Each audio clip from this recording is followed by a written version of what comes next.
day 25 of the 30 days of singing.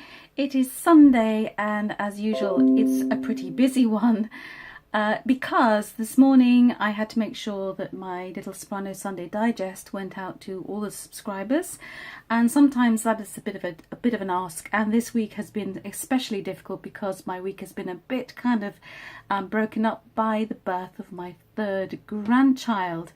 So I'm playing a bit of catch up today, and what I want to do is, because I've been spending some time putting my Sunday Digest together, and it kind of really helps me to focus on my ideas and plans going forward, today I want to spend a bit of time sorting out, here it comes, some music for the course that I'll be running in October called Sing Joyfully. What's important today, I feel, is to really get that definitive list of music and information up on my website for the participants who have subscribed so far. And so what I need to do is to go downstairs, just cast an eye over it. And I thought you might like to see how I come to the decisions that I do make about what to include on a course like this. Okay, so let's just pause this and I'll see you downstairs. I don't know whether you have ever been on a course, a singing course of any kind in the past, but I certainly have as a singer, and of course I have organised quite a few weekend events for singers in the years that I've been teaching. I'm a bit of an organiser. I like to get people together to make music, and I do know from experience that one of the most important aspects about organising anything for singers is that you truly make sure that everybody feels included, that there's something in the course material for everyone. So when you're doing a course like the Sing Joyfully course that's going to be happening in October, the weekend of the 7th and the 8th, it's called Sing Joyfully for a reason, because it's all to do with ensemble singing. The joys and the skills of singing with a fairly small and intimate group of singers. I have a frog in my throat, as they say.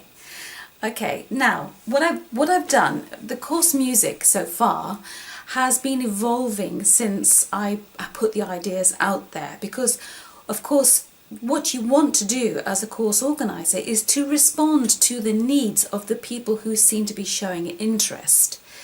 And based on the information I have so far, it's enabled me to kind of really focus down on the kind of things that are going to be useful for those singers to learn.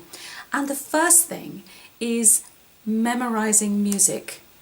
One of the key pointers in singing ensemble music truly and very well is having internalized the music and all the information and learned it, so that when you're actually standing in the moment with other singers, you can really 101% concentrate on the ensemble, actually interacting and responding to the other singers.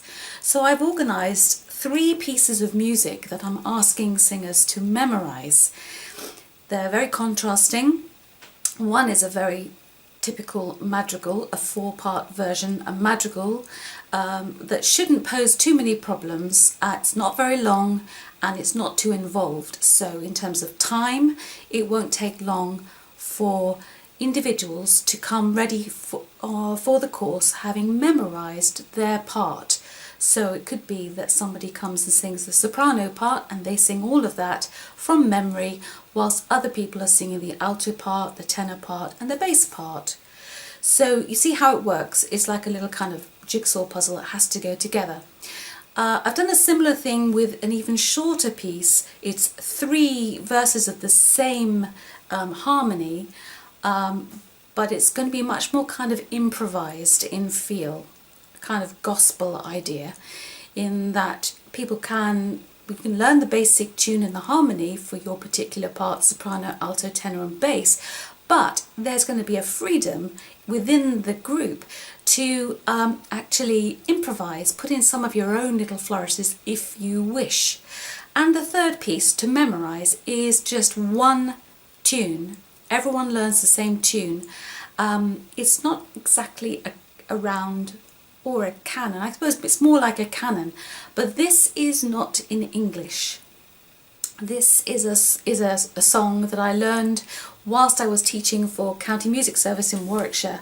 A really useful piece of music for building in a very small, well, actually it's quite flexible. I did it with lots of children, and it was very effective because there were not very many words, but you have to know the tune, which can then be different people can come in at different times, and we can build it in situ according to what people want to do. The course is happening in October, and this is a really useful piece of music because it is so beautiful. It has a very basic melody that most people will know and recognise, but over the page it develops into female voices, soprano 1 and 2 and alto 1 and 2, and then further down the page it develops into the full SATB, soprano, alto, tenor and bass, and then it finishes with a lovely unison bit of the song. So that's going to be very useful, and also in terms of building repertoire for possible future concerts and performances, this is going to be great. And because the course is happening in October, I thought it might be nice to have a little bit of flavour of the change of season and what's going to happen. Now I'm very excited about this piece. This piece by, I don't know if I'm going to pronounce his name correctly, it's Ola Gjeilo. He is quite a prolific writer of the moment, and this is for SATB Divisi. Now, this is going to be a piece of music in progress. This is going to be like a chunk of music that we will be working on together in a kind of like a normal rehearsal sort of format.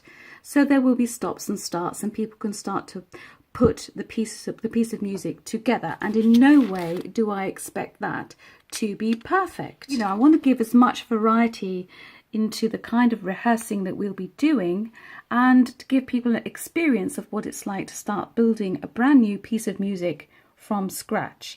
And this piece particularly interests me because that's something that's personal to me, something that I learned when I was at college at Dartington, where we're holding the course when it was an arts college. So that's really the bulk of the music at the moment, but I have a little extra thing up my sleeve.